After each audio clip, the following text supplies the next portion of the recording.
He was taking a plane home for the new year for the first time, but as soon as he boarded, he found his seat occupied by a child. Just as he was about to get angry, a flight attendant approached. However, instead of asking the child to leave, she directly led Balthazar to first class.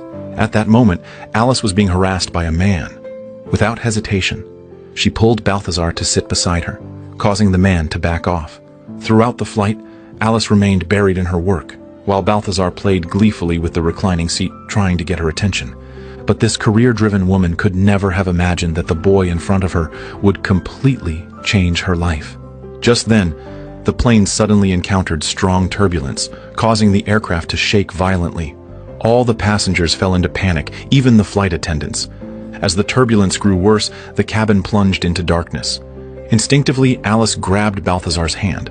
Balthazar didn't pull away, but he was visibly tense, so nervous that he couldn't utter a single word, his heartbeat racing to the point where he barely dared to breathe. This is a film that can make even those over 40 want to fall in love. In the end, the plane landed safely at its destination. As Alice packed her belongings and prepared to leave, Balthazar finally asked for her name. Ravi d'avoir frôlé la mort en votre compagnie en tout cas. Balthazar. Je m'appelle Balthazar. Alice. Watching the goddess walk away, Balthazar felt a deep sense of loss. She was so exceptional and strong, while he was just an ordinary office worker. At that moment, he accidentally noticed a USB drive that Alice had dropped on the ground. Without hesitation, he unfastened his seatbelt and ran after her. However, Alice had already gotten into her best friend's car and driven away. The next day, Alice walked confidently into the company. Her aura commanded respect, forcing everyone to greet her with admiring smiles. Yet behind her back they sneered, calling her an unromantic old woman. Alice, however, didn't care about the gossip. She focused solely on her work, determined to become the next editor-in-chief of the magazine. But to her surprise, Vincent gave the position to Lisa instead. Alice was shocked and confused by Vincent's decision. She was clearly the most capable candidate for the role, yet Vincent's following words left her disheartened. He explained that while Lise wasn't as skilled as Alice, she had a cheerful personality and had built good relationships with everyone in the company. Her active mindset would help drive the company's future development and innovation. Compared to Alice, who always appeared serious and dull, Lisa was full of energy and vitality. Hearing Vincent's assessment, Alice didn't argue. She simply accepted the reality in silence and chose to immerse herself in work. However, when she turned on her computer to check some files, she was horrified to find that her USB drive was missing. In a state of panic, she accidentally noticed a note on the computer screen. It said that a man had come to deliver something to her earlier, but she had been too busy at the time. Alice immediately dialed the number on the note. Balthazar, meanwhile, was partying with his friends at a bar. Excitedly, he told Alice the address. Without a moment's hesitation, Alice rushed to the bar. It was her first time stepping into such a noisy place, but she had only one thought in mind: retrieving her USB drive so she could continue working. However, the USB drive wasn't with Balthazar, so Alice had no choice but to go home with him to get it. As soon as she stepped out of the bar, she was stunned to see an old pink motorcycle in front of her. She never imagined she would ride such a strange mode of transportation with Balthazar, but seeing the seriousness in his eyes, she silently accepted it. Noticing how clumsy Alice was while putting on her helmet, Balthazar quickly stepped forward to help her. And this scene was coincidentally witnessed by two of Alice's colleagues, who secretly took photos of it. From the co-workers' perspective, it looked as though Balthazar and Alice were kissing. This was explosive news. Even though they had only met once before, Alice seemed to have an inexplicable trust in Balthazar. Without hesitation, she followed him home. After successfully retrieving her USB drive, Alice didn't linger for a second. She turned and left immediately. However, Balthazar clearly had something more to say. Je me disais peut-être qu'on pourrait prendre un café un soir. Pas forcément un soir d'ailleurs. Je sais pas pourquoi je dis soir, ça peut être le matin, ça peut être l'après-midi, moi je suis assez dispo. Et puis pas forcément café, hein. Écoutez, je sais que c'est très à la mode en ce moment et c'est vraiment gentil, mais je suis débordée, puis c'est pas du tout mon genre. Au revoir. The goddess's rejection felt like a sharp thorn, piercing the sensitive and fragile heart of the young man. Yet he never could have imagined that soon the goddess would begin pursuing him instead. Alice once again stepped into the company with her usual confident demeanor, but her colleagues were whispering among themselves, their gazes filled with an inexplicable peculiarity. This left Alice feeling utterly bewildered. Then her best friend handed her a photo. The contents shocked Alice. Without hesitation, she went straight to Vincent, trying to explain that she had never done anything that could negatively impact the company. But Vincent's response once again left Alice deep in thought. Alice, pourquoi tu te prends la tête? C'est ça que je veux voir chez toi, moi. C'est ça que je cherche. Un peu de folie, un peu de magie. Là, avec le petit, tu me fais rêver. Bah, t'as l'esprit rebelle. Et c'est bien, c'est ce que j'aime. She stood there in a daze, unable to calm herself for a long time. Her ex-husband's betrayal had shattered her faith in love. After their divorce, she transformed into a 38-year-old single mother. Her life revolved solely around her daughter and her career, and she had never once considered her own romantic future. Seeking advice, she turned to her close friend, Simon. Simon urged her to start a new relationship as soon as possible. Not only would she find a companion, but she could also provide her daughter with a complete family. It might even accelerate her career advancement. That evening, Alice returned home, turned the speakers to maximum volume, and poured herself a glass of red wine she hadn't touched in ages. Listening to the captivating music, she opened the wardrobe that had remained untouched for so long. In that moment, an idea was already brewing in her heart. A reckless and daring decision. She shed her usual image as a strong career woman and slipped into a stunningly attractive outfit. She took the initiative to visit Balthazar's school. The moment she appeared, the teenage boys around her were instantly restless. Balthazar never imagined that Alice would come looking for him at school.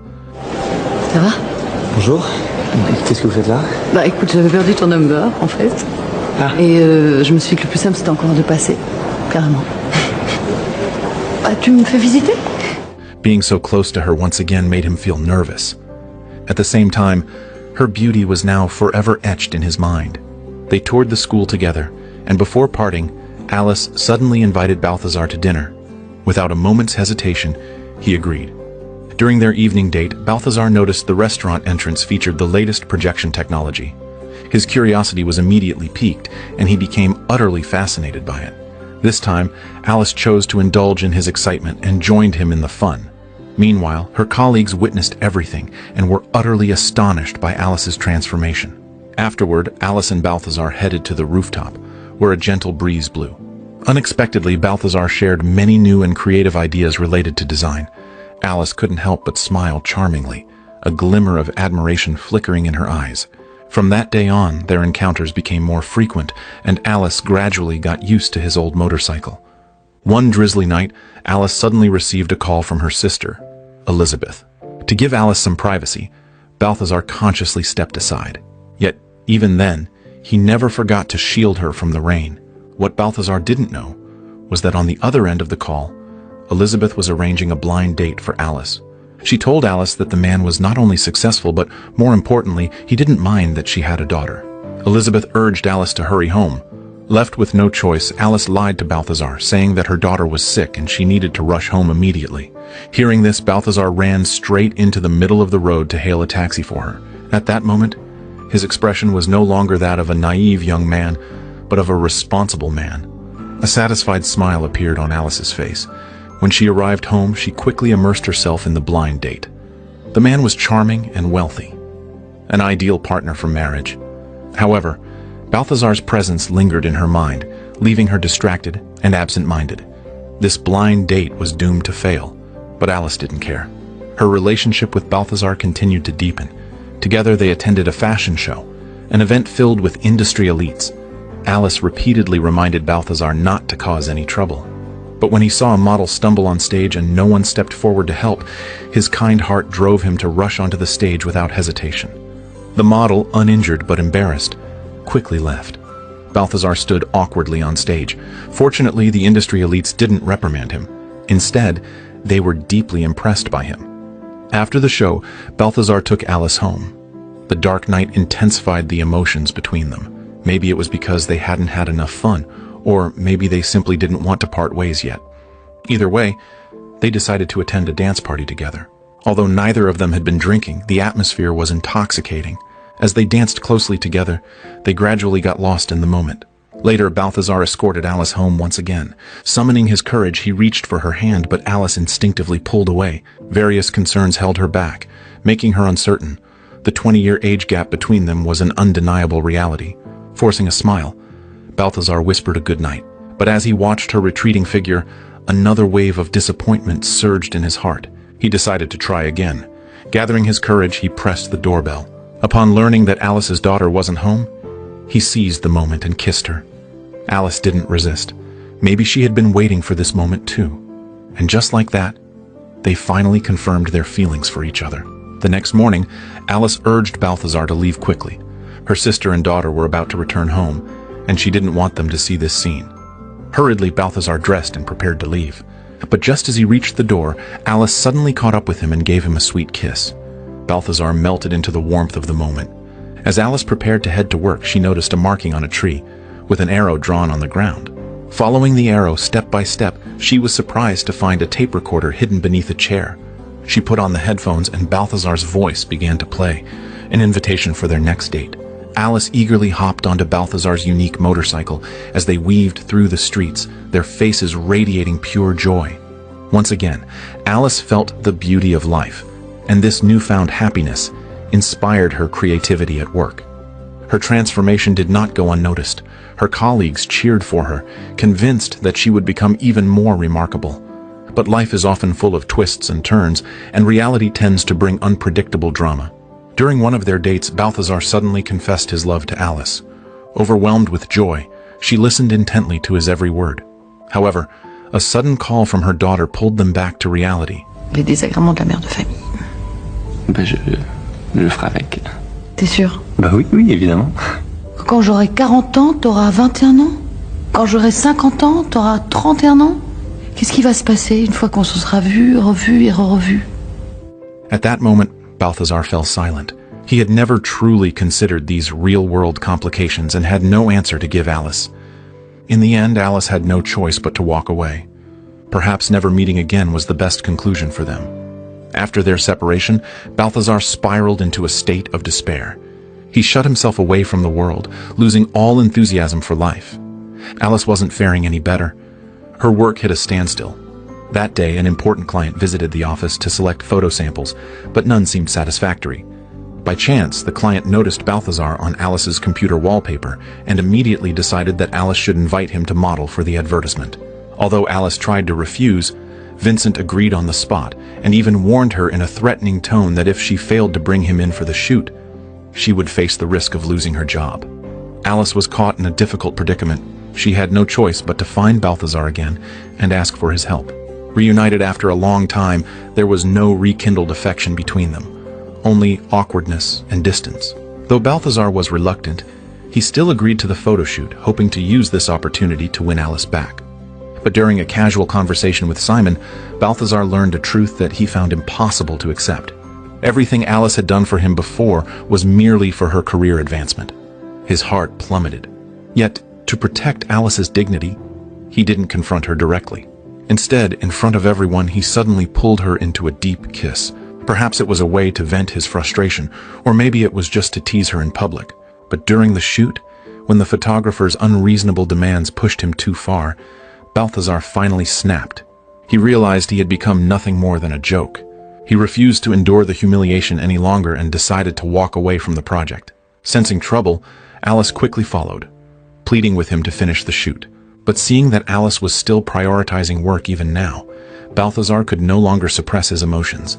Moi j'ai rien vu, je suis pas jury au César, mais ça je pense que ça méritait une petite statuette, ouais. Dans le rôle de la bourgeoise coinceuse qui fait semblant de se sortir son balai du cul et tout ça pour avoir une putain de promotion. Je nomme qui? Je nomme Alice Lantos! As he turned, he saw Vincent watching coldly from the sidelines. For a moment, Balthazar felt lost. He suddenly felt like a child who had done something wrong, because deep down, he still cared for Alice. Watching Balthazar leave in disappointment, Alice felt a wave of guilt and remorse wash over her. Later, Alice lost her job because of this incident, and she also lost herself. But only in such a low point could she truly listen to the voice of her own heart. Seeing others riding pink motorcycles, she searched but could no longer find the one that belonged to her. The old signpost still hung on the tree by her door, but now it had lost its arrow, its sense of direction. Silently, Alice pulled out the recorder. The moment she heard Balthazar's voice, she felt an unprecedented sense of security. At that moment, she finally understood. She had fallen deeply in love with the boy 20 years her junior. She no longer wanted reality to suppress her feelings. She decided to find Balthazar and pursue her love. She went to Balthazar's school and barged into his classroom, only to be mistaken for a substitute teacher and asked to give a lesson to the entire class. Frozen under the weight of everyone's gaze, Alice was at a loss. But when her eyes met Balthazar's, she made her choice. She decided to be brave once more for her own happiness. J'étais nulle, Balthazar. Je pense à toi, mais tout le temps, en fait. Ces nuits-là. Je faisais pas semblant. Et juste un truc. Oui. Une fois qu'on sera vu, revu, revu, qu'est-ce qui va se passer, hein? She said nothing. Instead, she leaned in and kissed him. In that instant, she cast aside all worries of age and societal norms, embracing the one she truly loved. Love is often unpredictable. It allows us to find the right person amidst the chaos of life. And as long as our hearts still burn with passion, we should have the courage to pursue our happiness.